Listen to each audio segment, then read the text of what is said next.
ஆச்சி கொழுக்கட்டை மாவு வந்தாச்சு. ஆச்சி கொழுக்கட்டை மாவிற்கு கொழுக்கட்டை அச்சை கேட்டு வாங்குங்கள்.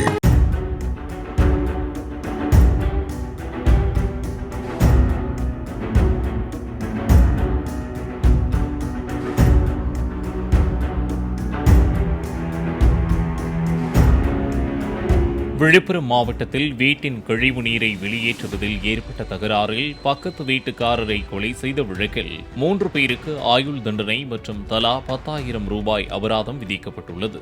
நன்னாடு கிராமத்தைச் சேர்ந்த நாகராஜ் என்பவரை கடந்த 2016ஆம் ஆண்டு பக்கத்து வீட்டில் வசிக்கும் தனுஷ், சுரேஷ், வெங்கடேஷ் ஆகியோர் இரும்பு குழாயால் தாக்கியதில் அவர் உயிரிழந்ததாக கூறப்படுகிறது. விழுப்புரம் தாலுகா போலீசார் பதிவு செய்த வழக்கில் கூடுதல் மாவட்ட அமர்வு நீதிமன்ற நீதிபதி ராஜசிம்மவர்மன் தீர்ப்பளித்தார். ஆச்சி கொழுக்கட்டை மாவு வந்தாச்சு. ஆச்சி கொழுக்கட்டை மாவிற்கு கொழுக்கட்டை அச்சை கேட்டு வாங்குங்கள்.